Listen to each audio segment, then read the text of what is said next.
മുൻപിൽ ധാരാളം പ്രതിമകൾ വെച്ചിരിക്കുന്നത് അദ്ദേഹം കണ്ടു. സ്വർണം കൊണ്ടുള്ള വലിയ പ്രതിമകളും തടി കൊണ്ടുള്ള പ്രതിമകളും കല്ലിൽ കൊത്തിയ പ്രതിമകളുമെല്ലാം അവിടെ ഉണ്ടായിരുന്നു. ഒന്നിനും കഴിയാത്ത പ്രതിമകൾ. അദ്ദേഹം ഉച്ചത്തിൽ പറഞ്ഞു, നിങ്ങൾക്ക് നിങ്ങളെ തന്നെ എങ്ങനെ പ്രതിരോധിക്കാൻ കഴിയും? നിങ്ങൾ ആരാധനയ്ക്ക് അർഹരല്ല. ബിലാൽ റളിയല്ലാഹു അൻഹു കാബയിൽ നിന്നും മടങ്ങി യജമാനന്റെ വീട്ടിലേക്ക് പോയി. അദ്ദേഹം അവിടെ എത്തുമ്പോൾ യജമാനൻ അയാളുടെ കൂട്ടുകാരനുമായി ഉച്ചത്തിൽ സംസാരിക്കുന്നത് കേട്ടു. പക്ഷേ അദ്ദേഹം അവരുടെ സംസാരം ശ്രദ്ധിച്ചില്ല.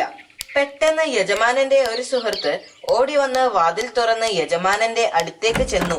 അവൻ നേരെ ഉമയ്യയുടെ അടുത്തേക്ക് ചെന്ന് ചെവിയിൽ എന്തോ രഹസ്യം പറഞ്ഞു. ഇത് കേട്ടപ്പോൾ ഉമയ്യയുടെ മുഖം ദേഷ്യം കൊണ്ട് ചുവന്നു. നീ കണ്ടത് സത്യമാണോ? ഉമയ്യ ആ മനുഷ്യനോട് ചോദിച്ചു. അതെ, ഞാൻ എന്റെ കണ്ണുകൊണ്ട് കണ്ടതാണ്, അയാൾ മറുപടി പറഞ്ഞു. ഞാൻ അദ്ദേഹത്തെ മുഹമ്മദിനോടൊപ്പം പല പ്രാവശ്യം കണ്ടിട്ടുണ്ട്. ഇന്ന് ഞങ്ങൾ അവനെ ഒരു പാഠം പഠിപ്പിക്കും, ഉമയ്യ ബിൻ ഖാലിഫ് പറഞ്ഞു. അടുത്ത ദിവസം മക്കയിലെ ജനങ്ങൾ കണ്ടത് ഉമയ്യയും കൂട്ടുകാരും ബിലാൽ റളിയല്ലാഹു അൻഹുവിനെ നഗരത്തിലൂടെ വലിച്ചിഴച്ചുകൊണ്ട് പോകുന്നതാണ്. ആ ദുഷ്ടന്മാർ അദ്ദേഹത്തെ ക്രൂരമായി ഉപദ്രവിക്കാൻ തുടങ്ങി.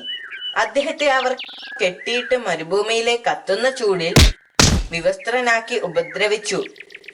ഇസ്ലാമിന്റെ ദൈവത്തെ മറന്ന് അവരുടെ വിഗ്രഹങ്ങളെ ആരാധിക്കുവാൻ ആവശ്യപ്പെട്ടു. എന്നാൽ തന്റെ വിശ്വാസത്തിൽ അദ്ദേഹം ഉറച്ചു നിന്നു. വിഗ്രഹങ്ങളെ ആരാധിക്കാൻ അദ്ദേഹം വിസമ്മതിക്കുകയും ഏകദൈവം എന്ന് അർത്ഥം വരുന്ന അഹദ് അഹദ് എന്ന് വിളിച്ചു പറയുകയും ചെയ്തു. പീഡനങ്ങൾ തുടർന്നു കൊണ്ടേയിരുന്നു. ചൂടുള്ള ഇരുമ്പ് വടി അദ്ദേഹത്തിന്റെ വേദനിക്കുന്ന ശരീരത്തിൽ വെച്ചു. എന്നിട്ടും അദ്ദേഹം തന്റെ വിശ്വാസത്തിൽ ഉറച്ചു നിന്നു. ഒരു ചൂടുള്ള ദിവസത്തിൽ ബിലാൽ റളിയല്ലാഹു അൻഹുവിനെ ചൂടുള്ള മണലിൽ കിടത്തി. ബിലാൽ റളിയല്ലാഹു അൻഹുവിനെ ചൂട് സഹിക്കാൻ കഴിഞ്ഞില്ല. ഒരു വലിയ കല്ല് അദ്ദേഹത്തിന്റെ നെഞ്ചിൽ വെച്ചു. അദ്ദേഹത്തിന്റെ നെഞ്ചത്തെ ഭാരം വളരെ വലുതായിരുന്നു. അദ്ദേഹം ബലഹീനനായിരുന്നു.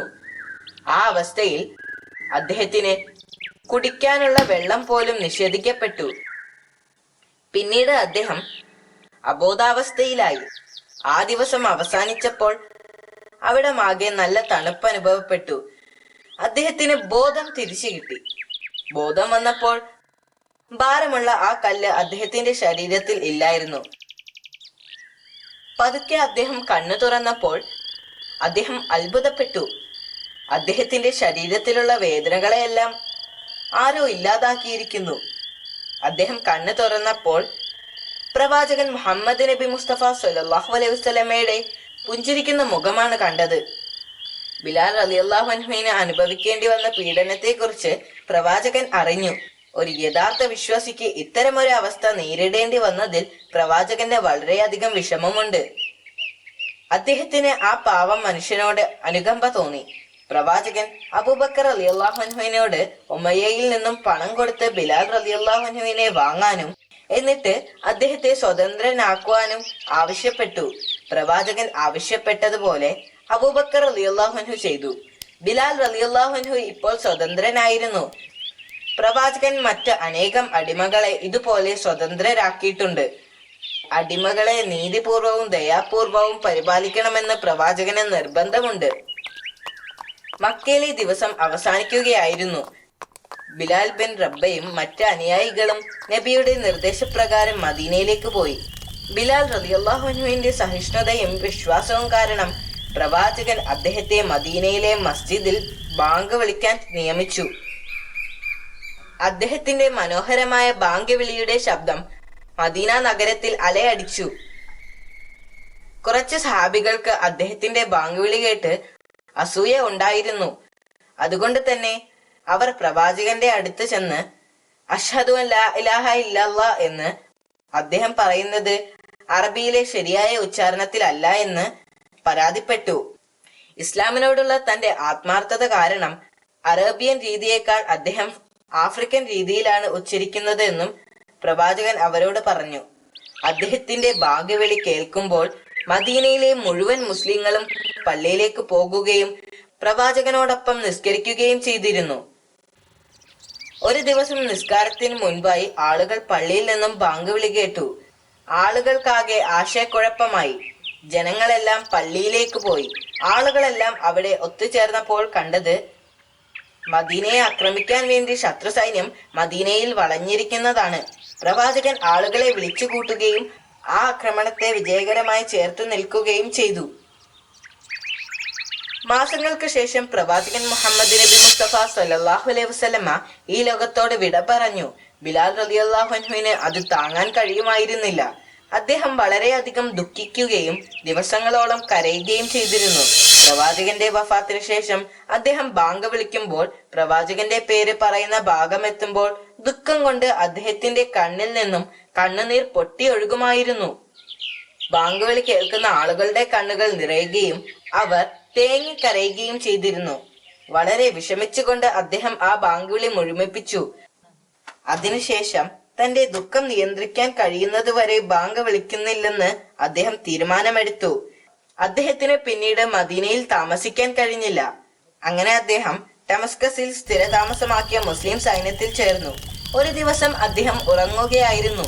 അപ്പോൾ സ്വപ്നത്തിൽ പ്രവാചകൻ മുഹമ്മദ് നബി മുസ്തഫ സല്ലല്ലാഹു അലൈഹി വസല്ലമ അദ്ദേഹത്തോട് ചോദിച്ചു, എന്തുകൊണ്ടാണ് ബിലാൽ റളിയല്ലാഹു അൻഹു മദീനയിലേക്ക് വരാത്തതെന്ന്.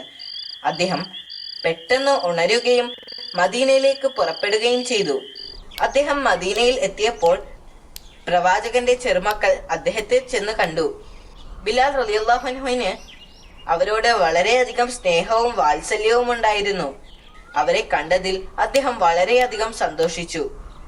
പ്രവാചകന്റെ ചെറുമക്കൾ അദ്ദേഹത്തോട് ഒരു തവണ കൂടി ബാങ്ക് വിളിക്കാൻ ആവശ്യപ്പെട്ടു. അദ്ദേഹത്തിന്റെ ബാങ്ക് വിളി കേട്ടപ്പോൾ മദീനയിലെ ജനങ്ങൾ അത്ഭുതപ്പെട്ടു. അവർക്ക് നബി സല്ലല്ലാഹു അലൈഹി വസല്ലമ ജീവിച്ചിരുന്ന കാലം ഓർമ്മ വന്നു. ബിലാൽ റളിയല്ലാഹു അൻഹുവിന്റെ ശബ്ദം കേട്ടപ്പോൾ അവരെല്ലാവരും കണ്ണീരോടെ അവരുടെ വീടിന്റെ പുറത്തേക്ക് വന്നു. കുറച്ചു ദിവസങ്ങൾക്ക് ശേഷം ഹസ്രത്ത് ബിലാൽ റളിയല്ലാഹു അൻഹു ദമസ്കസിലേക്ക് മടങ്ങിപ്പോയി. പ്രവാചകൻ മുഹമ്മദ് മുസ്തഫ സല്ലല്ലാഹു അലൈഹി വസല്ലമയുടെയും മറ്റുള്ളവരുടെയും ത്യാഗപൂർണമായ പ്രവർത്തനങ്ങളിലൂടെ നമ്മൾ ഇന്ന് മുസ്ലിങ്ങളായി ജീവിക്കുന്നു. ഹസ്രത്ത് ബിലാൽ റളിയല്ലാഹു അൻഹു പിന്നീട് ദമസ്കസിലെ വെച്ച് വഫാത്താവുകയും ചെയ്തു. നമ്മുടെ പ്രിയപ്പെട്ട ബിലാൽ റളിയല്ലാഹു അൻഹു പ്രതിസന്ധി ഘട്ടത്തിലും ഏകദൈവം ഏകദൈവം എന്നാണ് പറഞ്ഞുകൊണ്ടിരുന്നത്. നമ്മൾ എല്ലാവരും ഇന്ന് വിശ്വാസത്താൽ അനുഗ്രഹിക്കപ്പെട്ടവരാണ്. അവരുടെ ത്യാഗം കാരണം നമുക്കിന്ന് പരിശുദ്ധ ഖുർആൻ പാരായണം ചെയ്യാൻ കഴിയുന്നു. ഓരോ ബാങ്ക് വിളി കേൾക്കുമ്പോഴും നമുക്ക് ബിലാൽ റളിയല്ലാഹു അൻഹുവിനെ ഓർമ്മിക്കാം.